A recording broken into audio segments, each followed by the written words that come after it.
Hi, everybody. Welcome to the program. You can see I'm adjusting my green screen. Almost there, Frank. I think you need just a little more light. There you go. Yeah, I got light. I don't have the camera. There's something wrong with the camera, I think. Let's see. No, it's this one. All right. Well, God, you're too tall now. Am I too tall? Possibly. What is this? Now I get notifications for what? Not now. Leave me alone. I would say just close out of the Facebook window entirely. Just leave it. There. Okay. Oh, yeah? Sure. Close enough. Okay. Enough for government work. Good. Wow. So they're taking down 300-foot trees on my property. Oh, goodness. Yeah. I was told by the town, do me a favor, buddy, cut those trees down. All right. So you have to call somebody in. It can be expensive. I learned that. But, you know, it's finally done. They started early this morning and got that done. Yesterday afternoon, I got a message from a mutual friend, Lisa, who sent me a message saying that a mutual friend of ours, Caroline, is now going into hospice because the cancer's a little too much.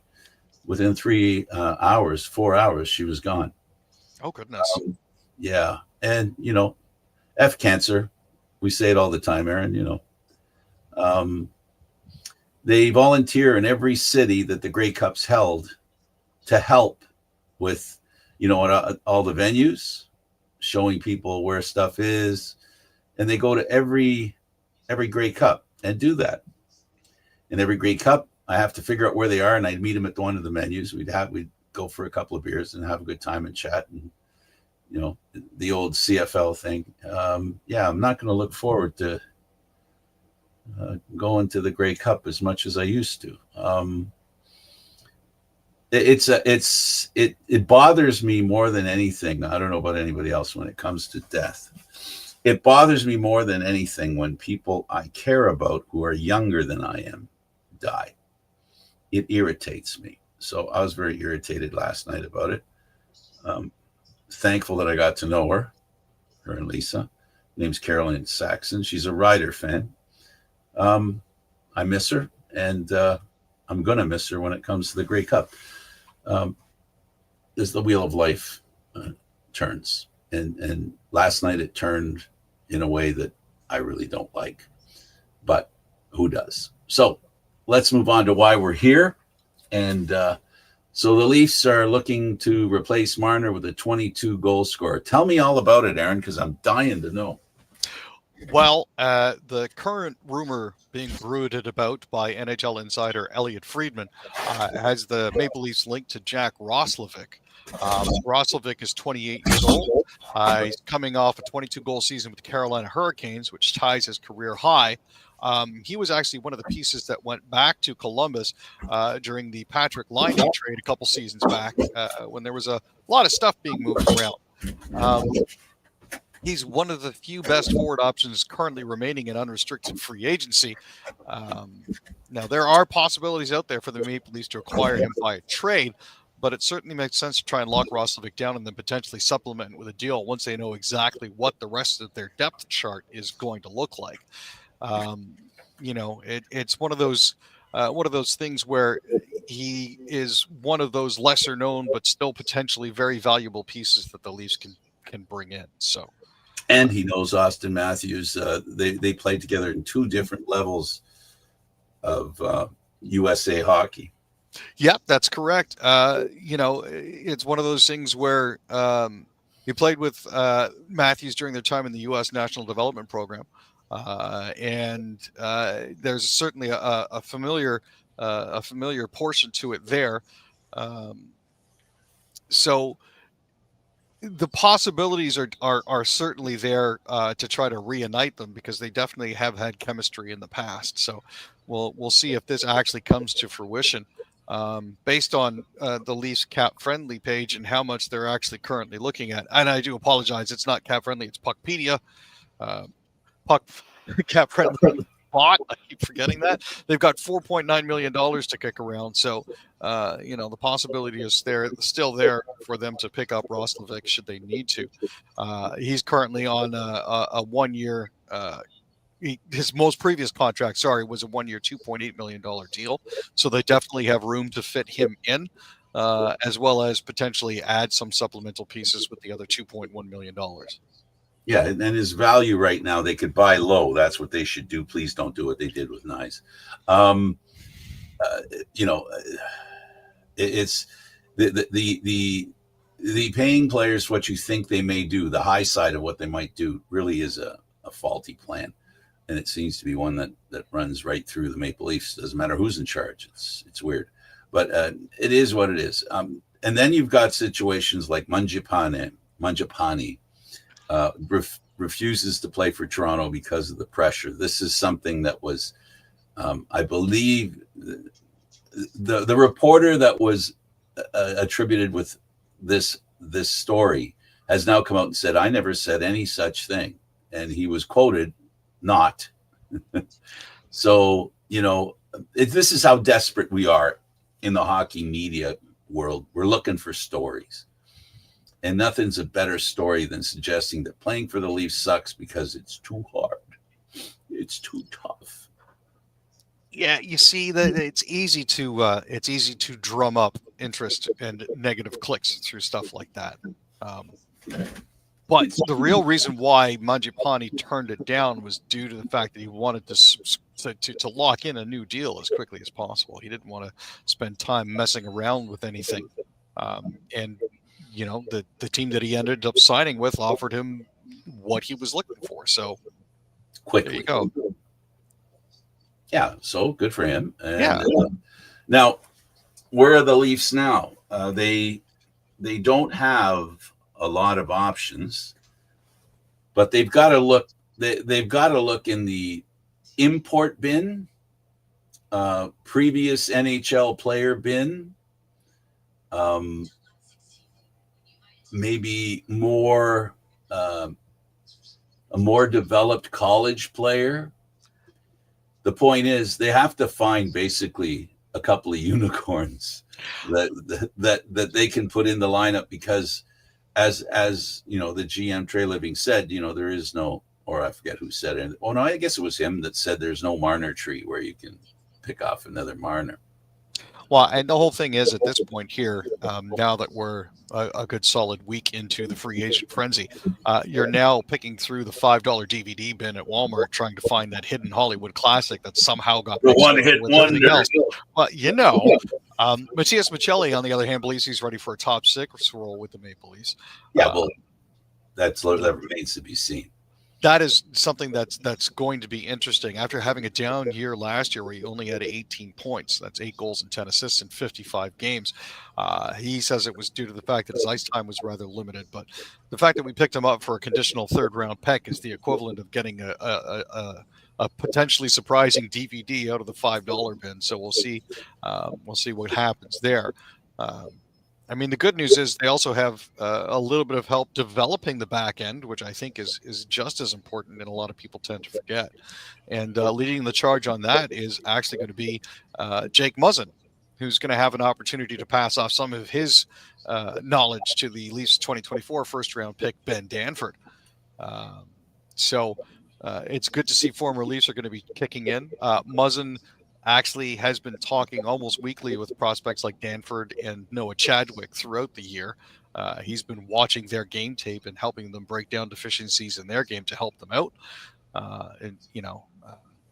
It's a good thing for Danford, especially. He's coming off his third season with the OHL's Oshawa Generals, where he captained the club to the championship final against Easton Cowan and the London Knights. But the Knights were able to run roughshod over him. So, Leaf prospect versus Leaf prospect, at the end of the day, if you've got Muzzin in your ear, it's not a bad thing at all. Danford's a good guy that could turn into something. Then we've got the Kadri-Riley trade that people are talking about. If I were Calgary, I'd give my head a shake if I went for that trade. Kadri is far more valuable than Riley is. Oh, 100%. And that's not to denigrate or put down Morgan for the $7.5 million that he's currently getting paid. Uh, he is very good at what he does, but unfortunately, there are some glaring holes in his game, and you're not going to fix that by bringing in a guy like Kadri, who I'm pretty sure doesn't want to come back here, who also has some holes in his game for just about the same amount of money. Um, if the Flames were going to take on that extra year of Riley's salary, Treliving may have to add another asset to make the deal work for the Flames, something like a second-round draft pick, which the Leafs have in the 27 and 28 drafts, but not in the 2026 draft. The 26 draft is the one that's more interesting to the Calgary Flames because that's supposed to be one of the deepest ones they've had in a few years. So I'm not sure how the Leafs would actually go about doing that, but at the same time, Calgary would be a little bit short-sighted if they were to try to take that deal. If Kadri came to Toronto, it wouldn't solve the problem of having a star right winger, No. but it would solidify the number 2 hole for sure as far as center is concerned. Then you could drop Tavares down to the 3 hole, and that he wouldn't be so bad a third line center. I don't think Tavares is I don't think he's any longer. I don't think he's a second line center. You want a little more from a second line center. You need some offense from the second line. It goes without saying. As far as the Leafs makeup is, I'm telling you, whiplash. Up until last year, the Leafs had offense, no defense. Well, now with what happened with Marner, their defense is actually better than their offense, in my opinion, at this stage, at this point. And it's not in particular even like they've done anything drastic to the back end to make it any better. It's their defense has to become better and looks better because of the removal of Mitch Marner, which is an interesting way to look at it. And by bringing in Pizzetta, by bringing in Nicholas Roy, by doing what they've done with Nyes, by letting some of the other players go and not re-signing them, they are speaking to a better commitment to team defense as a whole, as opposed to just offense all the time. And it's not just that. It's when they talk about DNA change, it's now starting to come out. People are starting to say things. I don't know whether it's basically kicking somebody who's down or not even here or can't defend themselves in Marner. There's a little bit of talk that, he was a little more interested in himself than he was the team. There are some that suggest, some players, in fact, the rumor mill's going crazy, that felt that it was more about him than it was anything else. And in lieu of that, I think when the conversation came around to captaining the Maple Leafs, Marner's dad and Marner himself, opined, let it be known that he's of captain quality. And that to me is something that should never have been said publicly, Aaron. Not even intimated, never mind said.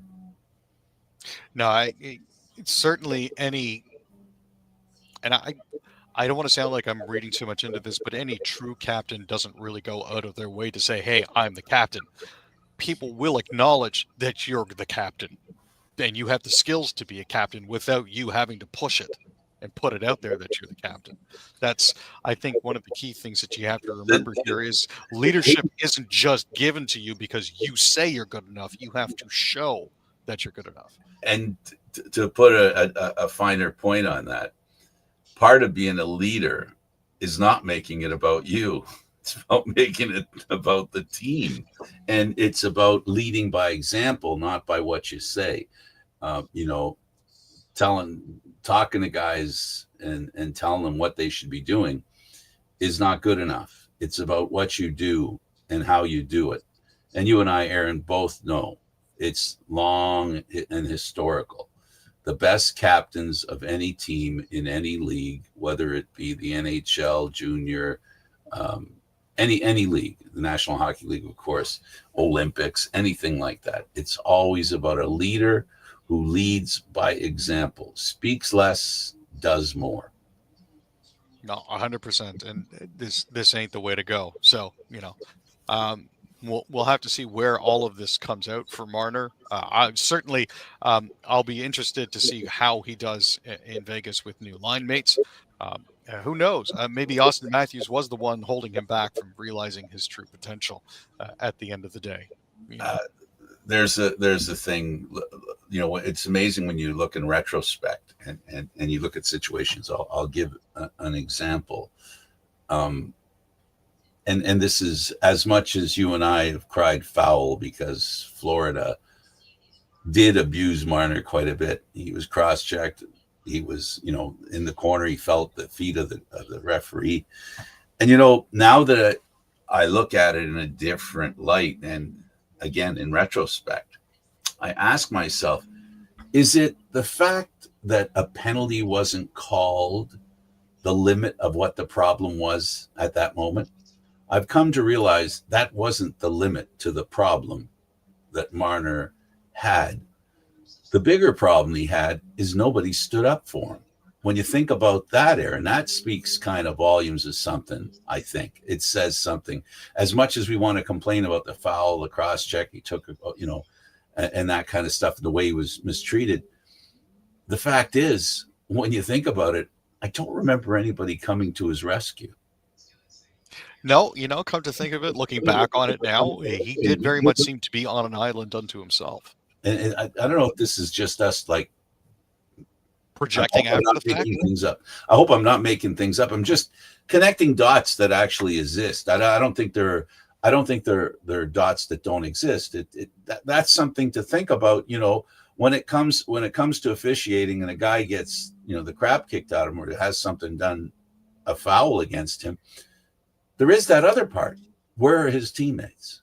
There is that other part. It is actual reality. And now in this frame and in this kind of conversation, it speaks to something that is very troubling to me, because this isn't something that people thought was only last year. This is something that was an ongoing thing. And I go back again to the poor decision by Shanahan to wait an extra year to get rid of Dubas when he could have got rid of Dubas the year before. And Treliving would have had a year with the Leafs. He would have seen the DNA problem a little sooner, and he could have done something that could have given the Leafs at least a player of equal, and I'm going to say, or more value, because the word wasn't completely out yet that, you know, that the Leafs, the core four, just can't do it, right?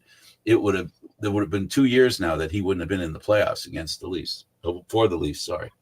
So yeah, it goes down to, in sports, where in this case, let's say all this isn't, and I promise to tie this up in a pretty bow. So having said all that stuff, there is a thing in sports, a process called addition by subtraction. And addition by subtraction says there are players that don't improve you because they're on your team. And no matter how good they look, no matter how good you think they are, but for some reason, their absence all of a sudden triggers a better outcome for the team as a whole. It happens. And now the curiosity is here. If the Leafs do better this year with a less talented team, which they will be, because I don't see them finding anybody that can elevate the offense or elevate the talent level of the Maple Leafs, and they do better, that very point will be made, that subtraction can lead to addition. And I hope for the Leafs' sakes, and I hope the Leafs' sake and the Leaf fans' sake, that in fact that is the case. The fact that Marner is gone now, you know, the lightning rod of angst and anger that the fans have, he's such a magnet. I just don't think that Leaf fans want to pick on anybody, Aaron. And it'll be nice to not have, because, you know, that picking on Marner isn't good for anybody. It doesn't help any Leaf when one of their fellow teammates is getting the side eye and all the other stuff, right? And what's worse, if they think the guy deserves it, my mind is blowing on how different it can be if the Leaf team this year is one that actually pulls on the same rope together. And if the guys that are remaining, And remember, to ensure that the bow is tied, we saw what happened with Nylander and Marner, and Nylander pretty much told Marner off on the bench. Yep. And the fact that William Nylander, one of the chillest, most laid back dude bros ever, snapped like that during a playoff game at Marner on the bench, I think speaks volumes as to what was actually happening behind the scenes that we don't see as fans. Yeah. So yeah, well, good for the Leafs. Maybe it'll work out. Maybe it won't. But let's talk about the Blue Jays. And let me say this very clearly. The first place Blue Jays, 3 games ahead of both Tampa and the Yankees. When the season started, the Yankees were untouchable. They were gonna win 100 and they were gonna win 160 games. They were probably only gonna lose about 2 games. Things changed. And things changed in a hurry. You look at what's happened now, and Bo Bichette homered and scored the deciding run against as the Blue Jays kept their winning ways going. I think that's now 8 straight wins for the Jays. Davis Schneider knocked in Bichette in the 6th inning with a single down the left field line for a series sweep, and Toronto are now 52-38. Mike Trout smacked a solo shot for his 14th of the year for the Angels with 2 out in the opening inning. But after that, pretty much all she wrote. And the Jays have been surprisingly consistent when it comes to this sort of thing. And, at the end of the day, I'm very happy to see that the Jays now have 52 wins with 6 games remaining before the All-Star break. They're sitting where they need to be to make sure that they make the playoffs. And, I don't want to be overly optimistic, but I do believe that there is an opportunity for this team to get further in the playoffs than the Leafs did in theirs. Yeah. First of all, and most importantly, it's the way they're winning. It's the way they're winning. But you know what? It could end up just like the Leafs. I mean, this happened before. The Jays had a great run, and they made the playoffs, and then they blew it. But here's the thing. All we've seen right now is a positive thing with the Blue Jays now. They're playing really well. Enjoy the ride. Who cares what's going to happen in the playoffs? Let's enjoy the games that are going on now. Let's see how they do, series. They've won 7 series in a row. In fact, this homestand, they didn't lose a game. The whole homestand, they won every game in this past homestand with 3 teams. They swept all 3. So, enjoy this. I'm a baseball fan as well, as hockey and football. And I can tell you this, the way the team is winning is actually pretty good. And they're doing it with a team that people like myself weren't sure that they had the guys, to do what needed to be done. And Aaron, the same thing we talk about with hockey, where there have to be players that show up at the beginning of the season that you don't think will do very much. You need a handful of surprises, players who play past their potential. There's that word, who play better than their potential. And a handful of them that do it can put you over the edge if your standard stars play to their potential. That's the difference. You got the Jays stars playing to the potential they can. And now you got guys who've come onto the team and are surprising, not just the fans, but baseball in general. Barger is an incredible player. Nobody predicted that he would be that kind of home run hitter and key hitter. I mean, this is what's going on with the Jays. They're playing with house money, really. Yeah, at this point, it really does seem like they're able to get through on basically their skill and their charm, which is kind of awesome. Also, the fact that, as you mentioned, certain players have been showing up to play. In particular, Vladdy Guerrero Jr. Has been a bit of a surprise again. He's always been popular, but he has been named to the American League starters for the All-Star game this year, July 15th. Only Jay to beat that. Yeah, the other one is Alejandro Kirk, who is listed as one of the infield reserves as a catcher. One of the surprising snubs so far this year has been George Springer, mainly because he's had an absolutely resurgent season. I don't know if he's managed to Yankees how good he is.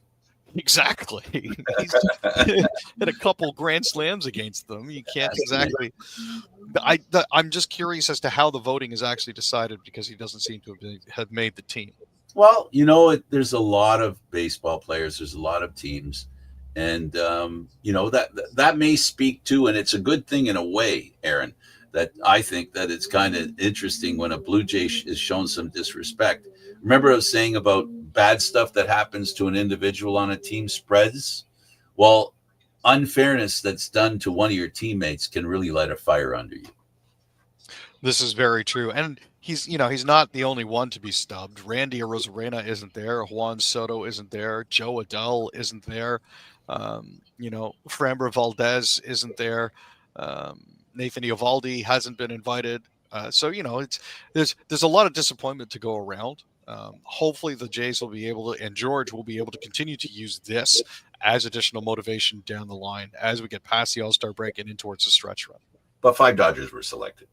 Let's go over to the Canadian Football League and Justin Rankin. My goodness, this weekend was kick returners are back in the Canadian Football League this year, and this weekend we had the grocery chain gave away $1 million, 50 grand, 20 years, 2 kick returns in one game. There were 2 more. Unfortunately, one was a punt return, not a kick return. Otherwise, it would have been another winner. This is it's an amazing season. We saw the Argos lose, but last night the Elks game was something else. The Lions beat the Owls. The Stamps beat the Bombers. Aaron, what's going on? And of course the Ticats beat the Argos. At the end of the day, those surprises to you? Were any of them surprises? The Stamps downing the Bombers, I think in the Stampede Bowl, I wasn't exactly expecting. I know that Winnipeg has a history of coming in and walking all over Calgary, so I wasn't necessarily expecting that. Certainly, Rankin's runbacks for victory over the Red Blacks was a sight to behold. He led the Elks in both rushing and receiving, going for 105 yards on the ground and 69 yards through the air to add to his 2 majors of over 45 yards. Trey Ford was really good behind center, completing 15 of 17 for 212 yards. So that was good to see. Bo Levi absolutely picked apart the Argonauts with the Ticats there. They had 5 majors, like, dude. 51-38 was just embarrassing. Pretty good receiver to throw to as well. Oh yeah, I mean his favorite target, was definitely available. I'm hoping Kelly comes back sooner rather than later, so that he can sort of cover over and hide the Argonauts' defensive blemishes with a little bit of offense. Week 8, Aaron. Week 7 or week 8. It's a coming. Slowly but surely, man. But this has been. They got to win another game or two to stay in a place where they can do some damage and get into the playoffs and do some damage and get a better position, at least a home field advantage to one of the games, if that's possible. All right, the Montreal Canadiens signed Dobish to a 2-year deal. Yeah, after a really good season, being brought in as a late season backup, I don't think a lot of people were expecting a lot out of Dobish, but he did actually manage to put in a decent season. He's getting $965,000 a season. He played in 16 games this year, earning himself a 7-4-3 record with a .909 save percentage and a .274 goals against average. He originally started with the Rocket, which was nice to see. Got a shutout in his first career game against the Florida Panthers in late December. So happy for him in that regard. 5 former Sens first rounders found new NHL homes this week. Yeah, Shane Bowers was a first-round pick, but he never actually played for the Senators. He was drafted in the first round of 2017. That fall, Brady Tkachuk joined Bowers at Boston University. But 5 months after he was drafted, Bowers was sent to Colorado in the Matt Duchene deal. He was traded by the New Jersey Devils this week to the San Jose Sharks for Thomas Bordeleau. Connor Brown has a 4-year, $12 million contract with the New Jersey Devils. He was also a first-round pick.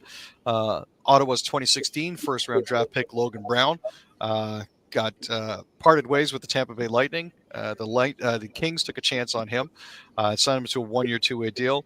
Jacob Bernard Docker was traded along with Josh Norris to the Buffalo Sabres in exchange for Cousins and Gilbert.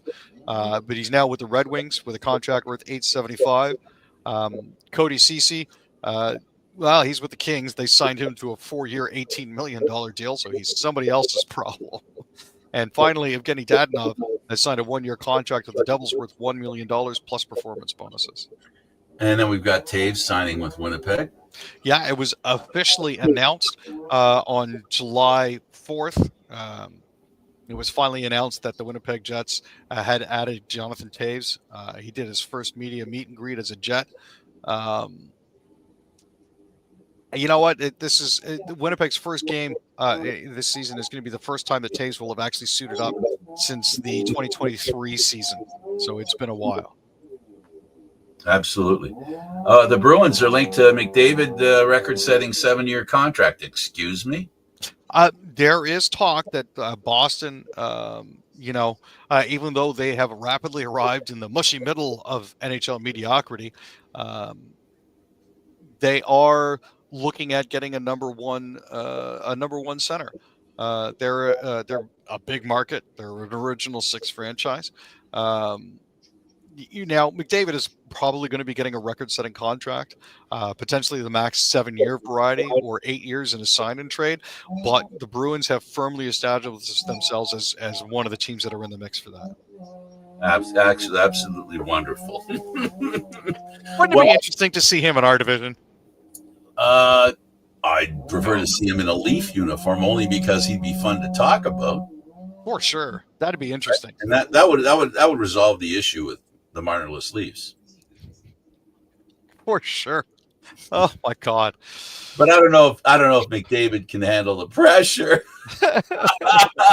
Can you imagine? McDavid doesn't come to Leafs because he can't handle the pressure of being a Maple Leaf. Now, being the best player in the world, that's no problem. But being a Leaf, just can't do that. That's just a little too tough.